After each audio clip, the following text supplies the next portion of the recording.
Sorry, I'm just making sure they're not repeated. Was there any tricks that were harder for you to get? Um, uh, I, as a kid, was very fearless. So, like, whenever I would, like, I actually taught myself how to do a few of my acrobatic skills, like a side aerial and a backflip and stuff. I kind of just got over the fear of, like, doing that as a kid. Um, but I would just say, yeah, whenever, obviously, the more complex the trick gets, the harder it's going to get for me to learn. Right. And there's something for me, like, I'm very proper and placed because of my technical training. Everything's very upright. So, Yeah. whenever I try to do, like, whenever I attempt tricks like a gainer or a butterfly twist, like that's Different, right? harder for me because my body isn't on top of myself. My body has to be like on a different, On a completely different different. angle, axis. So I definitely struggle with tricks like that. Yeah. Yeah, I think I'm not the opposite, but I grew up in gymnastics, so I was used to flipping backwards, twisting sides, Yeah. being upside down, and that was kind of my childhood growing up. But there's definitely tricks that took long. Like, I mean, any trick that's a jump, that's not like your normal jeté or side split. You know, the 540s, all that stuff. Again, it's consistency, it's repetition, it's trying B twists and stuff in a gymnastics gym before trying it on the floor, making sure you're in a safe environment. Because once you get on stage, it's basically concrete with Marley over top of it. So any trick that you do learn, you want to make sure you're staying safe with. So I definitely have tricks that take longer for me to learn. For me, twisting in the air can be a little bit trippy. So full twist, you know, B twist took me longer than a 540, I would say, to learn.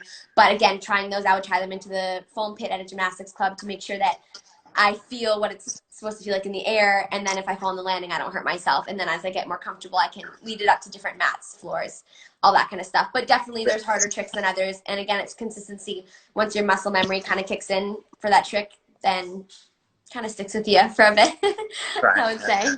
I haven't tumbled in a while, but I know that I can still do all of the stuff I did as a kid. Oh, for sure. I agree. I know that you can do that.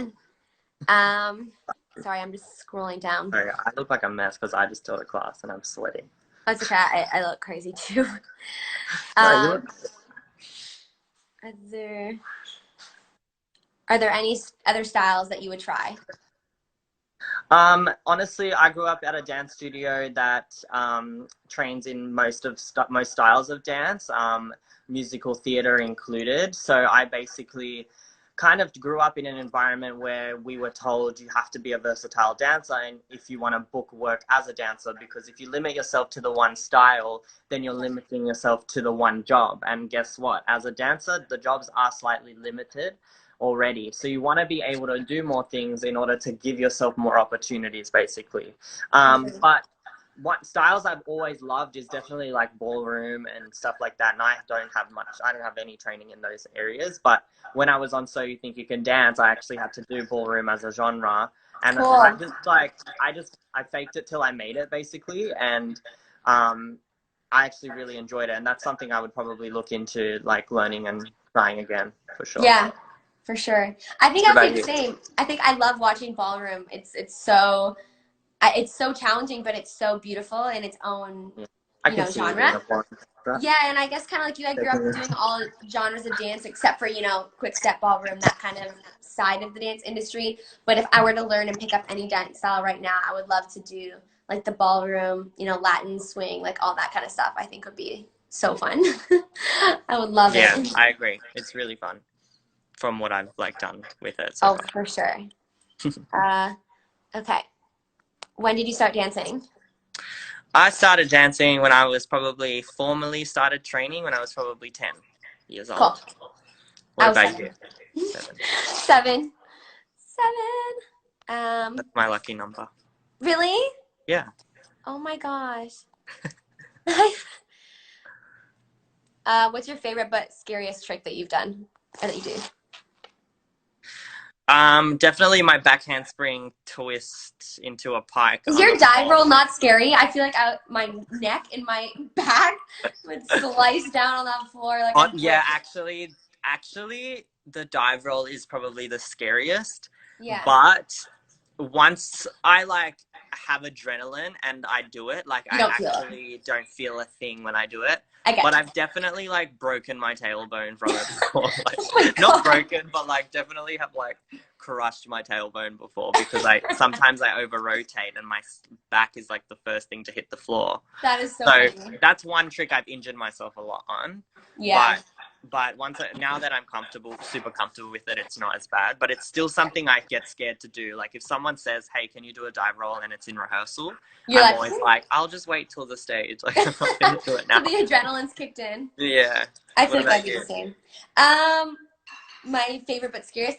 I the one that I do, it's like a split, but I'm like on a horizontal axis, so I'm like kind of like lean back into like a pike. Oh That yeah, one that one. was one of the easier ones to learn, but I broke my hand doing it before World of Dance, like 2 days before my performance.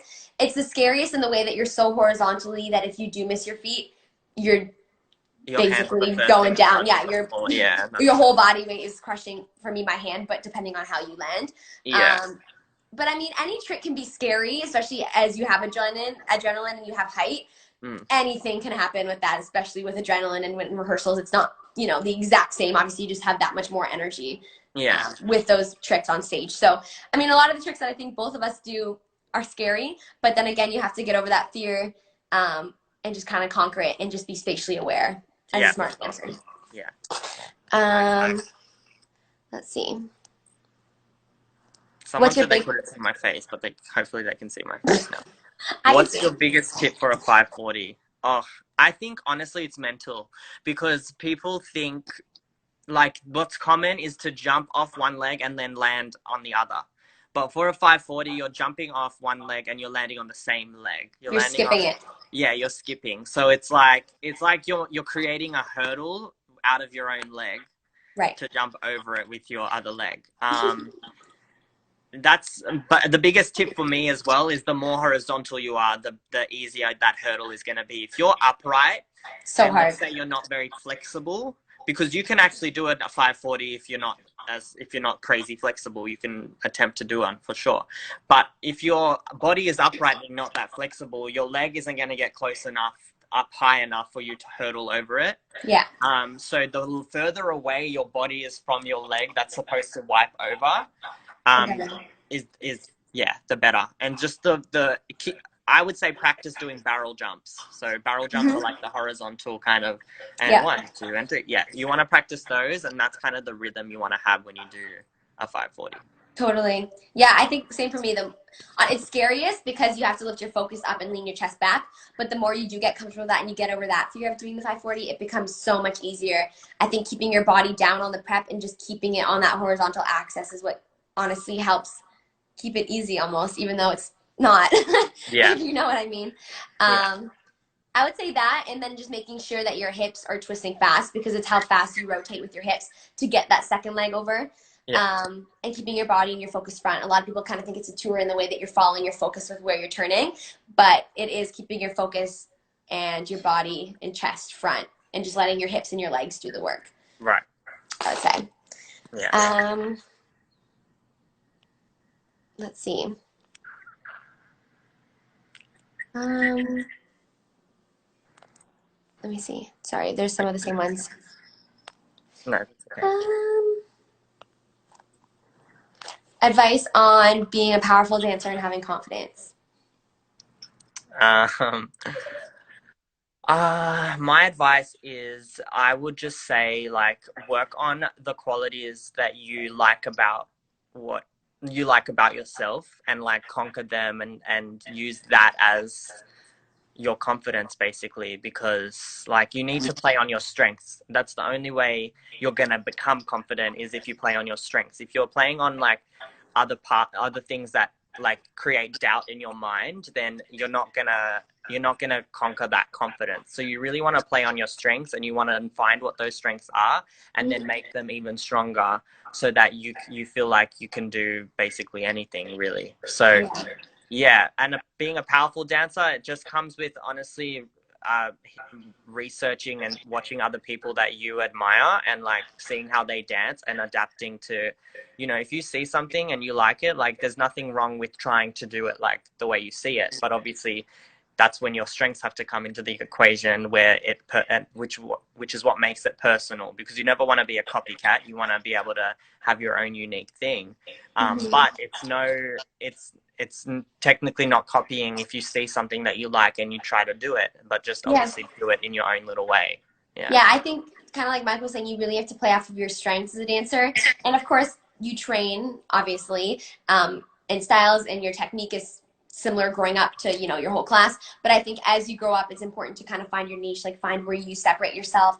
Like Michael was saying, you have to emulate, you have to follow a trick, you know, to learn the basics and to get your body moving in that way. But then you have to start inventing and seeing, you know, a lot of the jumps that I create are just from jumps that I actually can't do that are normal jumps, and then from there your body just finds a different way to kind of create it that's similar but not necessarily the same. So I think emulating and then inventing is super important to kind of separate you in this industry, and to keep you as a confident dancer, like Michael was saying, playing towards your strength. Power wise, I think I'm so big on strengthening and conditioning. I think if you really want power and height with your jumps and all that stuff, it's not just technique, you know, it's consistency with your jumps, but it's also strengthening, conditioning, like crazy, to build that, you know, core strength, to build that quad and hamstring, you know, flexibility, strength. There has to be that balance between strength and flexibility to keep everything even and balanced. But then again, it's just consistent training, and if you really want it bad enough, there's definitely a way to make it happen. And again, it's different for everyone, but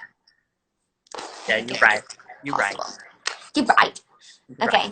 Let me see. Okay, fave dance on World of Dance from World of Dance. I got asked this the other day. I liked all of them, but I think my favorites.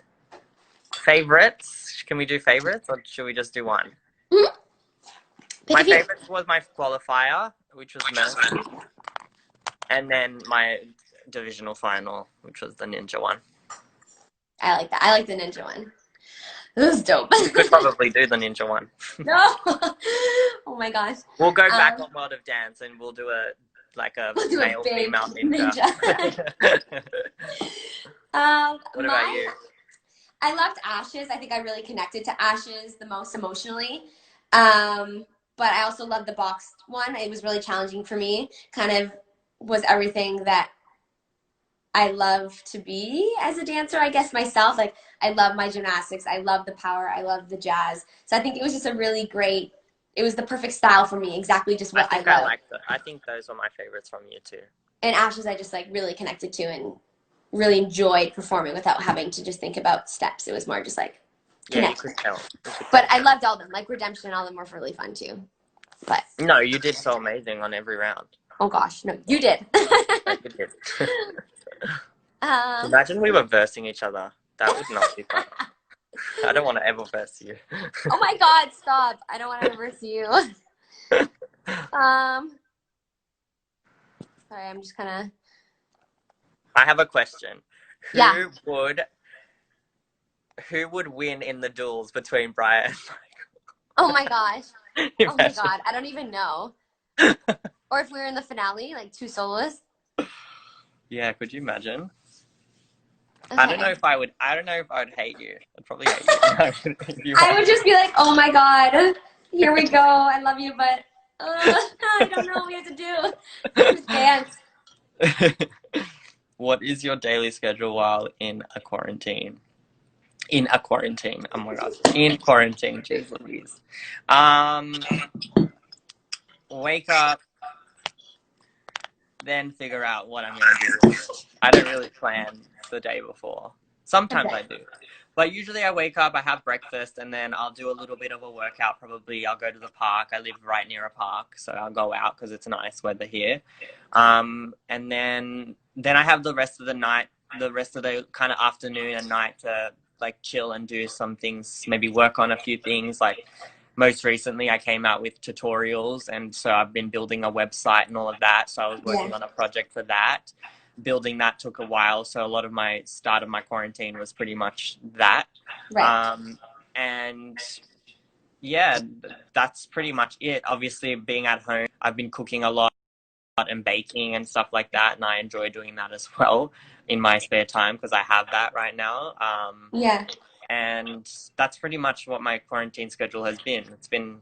I've tried to get out a little bit because I think if I was to be inside, I would feel crazy. But obviously I'm keeping my distance from people when I'm out, and like being in my own little bubble when I'm outside. For sure. Yeah. That's awesome. I love it. I'm trying to think. For me, again, it kind of varies on the day. Definitely eating properly, making sure I'm getting strong breakfast, lunch, and dinner in. Like kind of like Michael was saying, baking and cooking has been like definitely a big thing for me since usually we're always on the go. I've been training a lot, going for runs outside every day, doing some boxing, kickboxing, dance, conditioning, strengthening, just kind of working out, getting that in during my day. Do computer work. If I'm teaching, then I'll teach.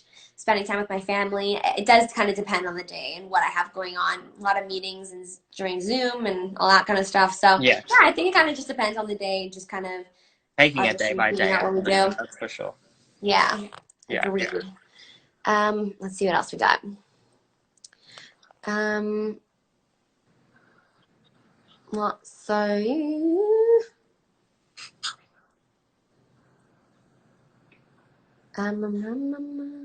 There's too many of the same questions. Yeah, there's so many. They're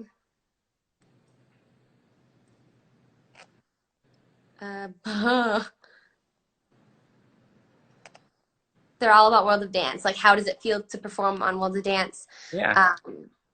What was it like? What was your favorite memory? Which I feel like for both of us are all kind of, you know, the same, of getting to meet such incredible people and see different styles that we've never seen. Yeah. And just respecting all of them. A lot of tips on stuff, so I guess we can just kind of all around do advice for jumps and flexibility, maybe. You go. Okay. Getting the split in jumps and height. Again, talking about jumps, I think the biggest thing is, for me, strengthening. Of course, you have to get your stamina built in your legs, whether it's squat jumps, lunge jumps, but doing them for a consistent amount of time for, you know, about 60 seconds at the same speed. I also love practicing my jumps without using my arms, whether they are jetés or side split leaps. Keeping my arms in first position the whole time really kind of helps me build up that strength in my leg, knowing that I don't need my arms, my body to help me do the work of getting the height that I need, especially for the big tricks like the 540, where your arm momentum and arm strength isn't used. It's mainly all leg momentum and strength. So I think really building your jumps by not needing to use your arms and strengthening and conditioning your body to get your legs in strong shape, I would say, is probably. But again, having balance between flexibility and strength is important. After you do a huge strengthening session, doing over splits, doing your bridge, making your shoulders are, you know, flexible. So I think it's just keeping everything in balance. Yeah, I agree with you in that as well. Like, it's all about just maintaining and training, and like finding the right technique, and obviously repeating that technique over and over. And the more you practice, the better it's going to get. Like, if you have the right technique. So you want to make sure that you're training in a way that is the right way. Yeah. And there's no, like, it's not like there's only one way and the one way only. It's the right way for your body. So when you get to that feeling of like, oh, this feels right, like I feel like I can work towards this and this can become better, then you're on the right path. But if you feel like you're doing it over and over and you're like hurting yourself and you're like not jumping high enough and all of that, then you need to like strip it down and like figure out what it is that you need to work on in order to kind of in order to progress really. Yeah, totally. So people ask me if we're doing, where did they go? Sorry, there was a few of them here. Just finding them. Oh my gosh, where'd it go? I just literally lost it. What was the question? We're like wearing the same color t-shirt.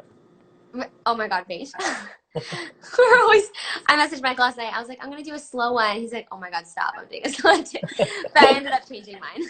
Yeah. People are just asking if we're gonna be doing Zoom classes or if we're gonna do more classes like this, and all that stuff. It totally depends. I feel like it depends on where everyone's at in the world. Like, I feel like things are starting to slowly possibly get back to normality. And by that, I mean, I think people are, like where I'm from in Australia, I think people are going to be going back to school and stuff pretty soon and taking dance classes at their studio. So it really just depends. But from my experience with doing the online live classes and all of that, like, I've actually really enjoyed it. So it's something I'm not opposed to. And even if even once quarantine is over, like I would still be interested in probably doing a kind of virtual class here and there, because I, as a teacher and everything like that, like I travel a lot to teach classes, and so sometimes the timing and that doesn't work out for a specific place or a country. And so I feel like if I do the virtual class, the people will still be able to get that experience. Yeah, so. True. Yeah, I think like Michael and I were kind of figuring out when planning this class, we were like, it's so hard to find a time zone or a time that works for everyone around the world. So, you know, we thought the time that we did today, you know, Canada, the UK, even Europe, the States, you know, Australia was the only one that we were having a hard time finding work, because obviously they're in the middle of the night right now. But we thought Instagram would be the best way to do it, so that they can be involved by us saving our lives. And basically they can take the class, or you guys can take the class at any point in time that you want to do it. It doesn't necessarily have to be when we are live. Obviously, when we are live, you can ask those personal questions about the choreo that you have. You can get requested to be and show us, you know, the choreo that we taught. But if it's saved, you know, you can learn it at any point. You can still post the videos, and we can still find them and watch them through our tagged and whatnot. So I think, you know, we were wondering if Instagram was going to be a good way to do it. And I think it did actually kind of work out really well, because we got to kind of do everything with everyone around the world. Zoom, I think, is great as well, but connection-wise, I feel like it was more trustworthy to do it on Instagram, because we didn't have any glitches or anything. So, I mean, I think it'd be fine to do it again. I wouldn't, like Michael said, I wouldn't be opposed to it at all. We did kind of come up with it super late, so we only did really do it or post it 3 days before this class happened. So I know it was kind of a shock to a lot of people. But I mean, maybe if we do it next week, we'll see. Like, let us know in the comments if you would want us to do another class together, or if you would, if you have any kind of comments as if, you know, you would like another platform, or if, you know, you had any criticism for us. We're always happy to kind of hear your thoughts about it and what you thought about it. But I think, if you guys enjoyed it, then maybe we can do one next week. Again, or we can talk about it. For sure. And see how it goes. But if you guys have any, I guess, critiques or any thoughts that you wanted to share about these classes, if you liked them, if you had things you would want us to improve on, just let us know. Yeah, we're open to working on that for sure. People are saying yes, though, which is good. Yeah, that is good. Please do more. Yeah, I think it'd be fun. I think we just will, if we're going to do it, we'll kind of talk about it today, and we'll see if we can, if we are going to do it, promote it a little bit earlier, so you guys have a week in advance to kind of get organized with your schedules, because I know it was kind of last minute this one. We were kind of like, should we do it? Yeah, let's do it. Okay. And I know, you know, different time zones have different amounts of time to kind of figure it out, so it can get complicated. But I know, kind of like Michael was saying, people are going back to, you know, school and stuff soon. So if we are going to do it, we need to do it soon. While people are home, then we should do it soon. So and we can even, people are saying like it'd be cool to do a technique class. Maybe our next one we can do, you know, I could teach a technique class or a strength conditioning, and then, you know, or vice versa, you teach that and I teach a combo, and we can do it back to back like that for sure. I think if you guys just let us know, talk to us and ask us what you would like, and we will be happy to kind of give that, because we obviously want people to come back, and we want people to learn from us and train with us. So whatever feedback you guys have, let us know for sure. Yeah, I think that'd be awesome. Do you want to answer like a few more before we go off? Yeah, let's do like one or two more. Okay, perfect. Let me just see where the questions are at.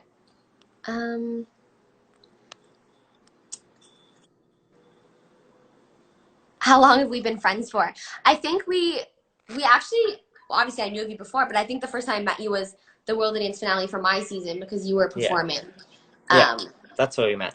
Like physically met, but I feel like we knew each other.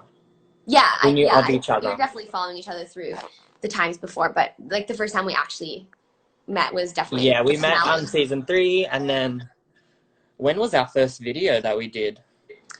I think it was the next time I came to LA after that finale, which at least a few years ago, because I mean my season was 2018. Yeah. And we did that video in 2019 though, right? Yeah. So probably about a year, I would say, maybe a little more, a year and a half. Right, yeah. Well, we've been friends for a while. I know. Stretching tips. Do you have any stretching tips?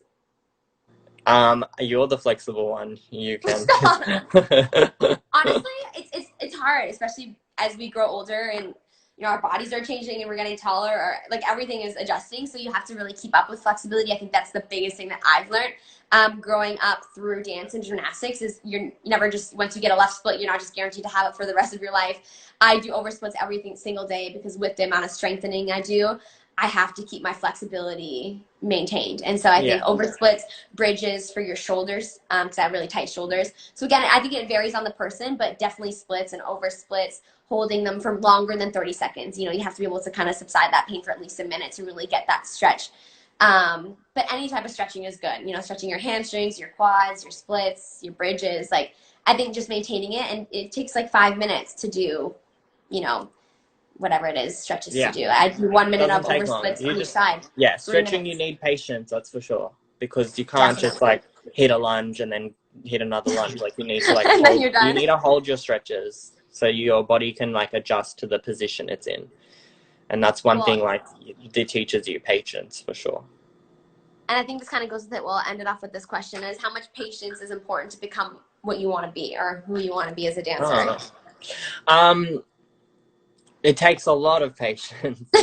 Just because, and that's just with anything in life. Like if you tell yourself, hey, I want to learn how to do this, like you can't put an expectation on like being able to achieve it in a matter of days. Like it takes a lot of time. Yeah. And like for us, like we're a good example because we've been dancing since you said 7 and when I started I was 10. So it's like, and I'm 24 now, so that's like 14 years I've been dancing. So and I haven't even looked at it like that. Like I haven't been like, I'm gonna dance for this long and I'm gonna become an amazing dancer. Like that's not the way I think of it. I just think I'm passionate about this, and if I'm passionate, then I'm gonna work towards it. Yeah. And that's really like where you need to, like, if you don't feel like you have a passion, you need to go out there in the world and you need to find that passion, because that's the best, that's what you're going to be best at, is what you're passionate about. So yeah, and of course that's where patience comes in, because if you're passionate, like you can't just say I'm passionate and then expect to like be good at what you're passionate about in a night. Like you need time, and you need to discipline yourself, and you need to like have that, have that patience. And I think patience is honestly maybe one of the most important things about being successful in whatever industry you're in. Like you have to have patience with yourself. And I know especially for Michael and I, that's hard for us because we like to do things quick. We like to get things fast, but you need to have that patience behind it, because like Michael was saying, you need to have that fuel behind you that keeps you motivated, keeps you inspired, keeps you wanting to learn more, because there's never an end to how much you can learn. And even with injuries, it ties into that too. Like you have to have that patience to take your body and recover it, get that treatment that you need, to take the time off if you need it, to then come back even stronger. And I think I struggle with that sometimes. Is like when I'm injured, I'm like, I just have no patience. I just want to get up and make sure I can still dance and do the jumps and turn. And it takes a lot of patience. But then again, if you want it bad enough and you have those goals as a dancer in whatever industry you're in, and you keep patient with yourself and with your body, since dancing is, our bodies are basically our trophy in dance. You need your body. So I think you need to take care of your body and your mind, physically and mentally. And I think with all that, it comes with loving what you do. And if you love it enough, then, I think you'll make it happen. And you just be patient. Again, like Michael was saying, none of our tricks that we do come overnight.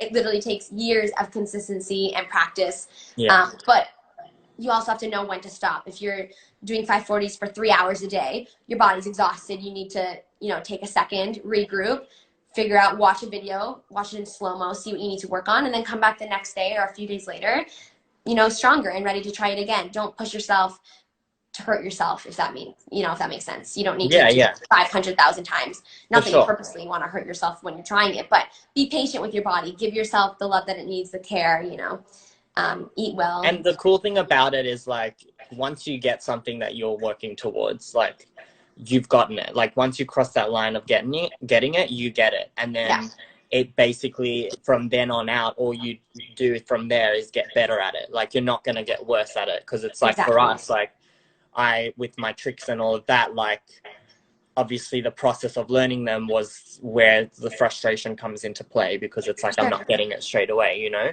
But then the moment I get it, I know what it feels like. And then it's like, oh, muscle memory. Wow, like I can do it. Like you're surprised that you can do it, because you just get over that kind of fear of like, whatever it is that's going on in your head, you get over it, and then you're able to do it all of a sudden. So just have that in your mind, and have that faith that like, once you get it, you've gotten it, kind of thing. And I think patience also ties into like, when you are competing and say you don't do well, like having that patience with yourself to be able to go back to the studio, think of the positive sides of what you can do to motivate yourself to keep going. Yeah, obviously. And even when Michael and I film videos too, like we have to be patient with ourselves because we have such high expectations on us. You know what I mean? As a duo and as like individual dancers, like we stop hundreds of thousands of times. If you guys saw the process of us doing a video compared to the final product, like a lot of work goes into it, and a lot of patience with each other, with the videographer, with, you know, like everyone that's a part of it. You need to have that patience, because and again, that's always the case. Like the final product is literally like 10% of what the actual product is, basically. Like the final product is like nothing compared to like what we go through. And like, that's the thing, that it's more than just what is shown to the public eye. Like there's more to it, and that's something that you will discover when you obviously put your mind towards something you're passionate about, and you'll see. And if it doesn't feel right for you, then that's great. Then you're learning that that's not something for you, and that gives you the time to move on to something else that you are passionate about. For sure. So someone from the class was just saying, should we send the videos to your personal accounts or to this account? If they have videos from our class. I think send it to the account the lives were on, so the Michael times BRIAR live account. Yeah. Because we both have access to that page, so we can have a look there. See it. Awesome. Perfect. Well, thanks guys for all your questions and for tuning in. Michael and I had an awesome time teaching you guys, getting to watch some of you guys and talk to you guys and answer your questions, and hopefully we can do this again soon. So we love your feedback. If you did take the class, you can DM us on the Michael times BRIAR live, and we'll check it out to see if you guys have any comments, questions, or concerns. And hopefully we can make this happen again. It would be so fun. So thank you guys for tuning in from wherever you are. Appreciate it. Oh my God, I just dropped my, okay, we're good.